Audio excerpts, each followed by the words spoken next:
chair recognizes the gentleman from Indiana.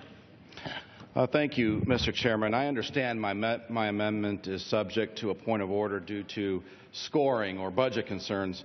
And while I intend to cooperate and withdraw this amendment, I would like to acknowledge that this body has a history of waiving points of order on similar legislation that would result in substantive regulatory reforms, which is exactly what my amendment could accomplish. One specific example would be the REINS Act, of which I'm a co-sponsor, passed in this Congress and passed in the last Congress, which would very meaningfully overhaul our rulemaking system, much like this amendment would. Prior to the passage of that bill, we rightfully waived all points of order, including one being applied against my amendment here this afternoon, presumably.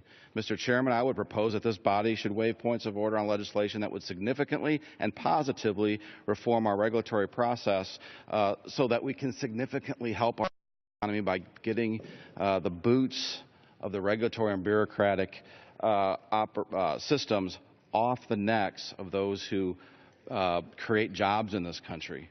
For too long, the executive branch has continued to build its power through expanding the regulatory state.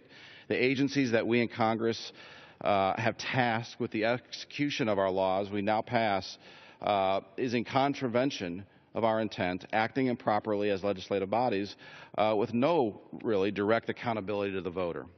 Whether through quote-unquote interpretive rules, quote-unquote general statements of policy, or through regulations themselves, administrative agencies have placed extreme burdens on all Americans without the transparency or electoral accountability that our founders envisioned.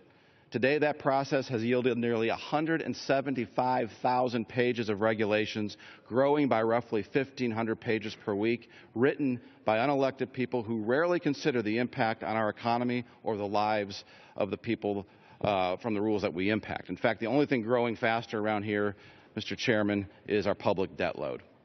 Now, this has been a decades-long abdication of duty by Congress's past, and we must correct it. Currently, informal rulemaking is the method of choice for proposing rules and regulations around here, and simply requires, 1, publication of a rule, 2, an opportunity for public comment, but has no requirement to give weight to those comments from the public. In fact, anytime I've questioned an agency witness during my 3.5 years here, not one has been able to answer one simple question. That is, what weight do you give public comments during the rulemaking process? What formula do you use? They can't answer the question because the answer is this: they don't care. It doesn't matter.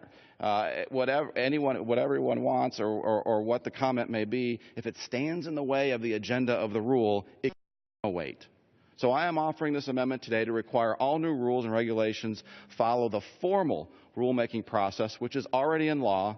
It's in the Administrative Procedure Act, while leaving in place existing emergency exceptions to the rulemaking process, fully recognizing, though, that we have to address the definition of emergency at some point as well.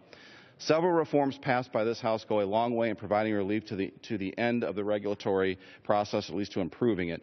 My amendment provides relief at the beginning of the rulemaking process, slows the regulatory state, and increases transparency of this increasingly opaque and secret bureaucracy.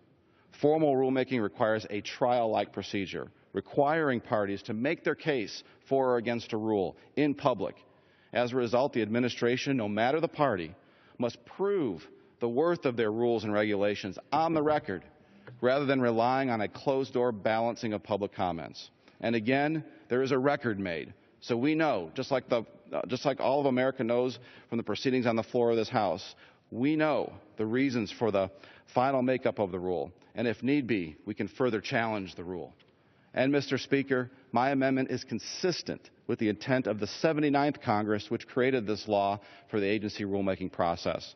In the Judiciary Committee report of the law, the committee stated that, quote, matters of great import, or those where the public submission of facts will be either useful to the agency or a protection to the public, should naturally be accorded more elaborate public procedures. The formal rulemaking process, Mr. Chair, does that.